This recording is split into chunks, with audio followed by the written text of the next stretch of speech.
રાજકોટમાં ધોરાજીના સુપેડી ખાતે ભાજપ દ્વારા તાલુકા અને જિલ્લા પંચાયત ચૂંટણી માટે મધ્યસ્થ કાર્યાલયનું ઉદ્ઘાટન કરવામાં આવ્યું હતું।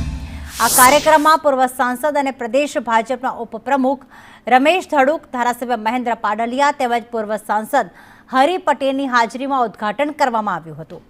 ભાજપના તાલુકા અને જિલ્લા પંચાયતના ઉમેદવારોને જીતાડવા માટે મતદારોને અપીલ કરવામાં આવી હતી। આ પ્રસંગે રમેશ ધડુકે કોંગ્રેસ પર ગંભીર આક્ષેપો કરતા જણાવ્યું હતું કે ભાજપ વિકાસની રાજનીતિ કરે છે, જ્યારે કોંગ્રેસ પરિવારવાદની રાજનીતિમાં લાગી છે અને કોંગ્રેસ પહેલાથી જ તાલુકા અને જિલ્લા પંચાયતની ચૂંટણીમાં પોતાની હાર જોઈ ચૂકી છે। તેમણે વધુમાં કહ્યું કે કોંગ્રેસ પાસે ચૂંટણી લડવા પૂરતા ઉમેદવારો પણ નથી અને ભાજપ પર તંત્રના દુરુપયોગના આક્ષેપોને તેમણે નકારી કાઢ્યા હતા। ધારાસભ્ય મહેન્દ્ર પાડલિયાએ પણ કોંગ્રેસ દ્વારા ભાજપ પર લગાવવામાં આવેલા તમામ આક્ષેપોને પાયા વિહોણા ગણાવ્યા હતા અને કહ્યું હતું કે કોંગ્રેસ મતદારોનું ધ્યાન ભટકાવવા માટે બિન આધારભૂત નિવેદનો આપી રહી છે।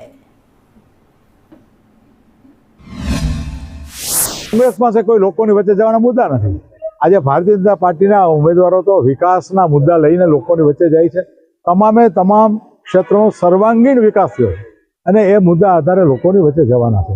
ત્યારે આ કોંગ્રેસ આ પ્રકારના આક્ષેપ કરે છે, એની પાસે કોઈ મુદ્દા નથી એટલે આ પ્રકારના વાહિયાત આક્ષેપો કરે। આ સુપેડી સીટ ખૂબ સારી લીડથી જીતે એવું બધાએ બહુ ઉત્સાહમાં છે। તાલુકા પંચાયત અને જિલ્લા પંચાયત આ તમામ સીટો અમે સારી રીતે જીતશું। તંત્ર તો કોઈ દેખાતું નથી। આ તમે જોયું આમાં કે તંત્રનો દુરુપયોગ થાય છે અને આક્ષેપો તો કોંગ્રેસ વાળા કરે છે કે આક્ષેપ કરવા સિવાય બીજું છે હું?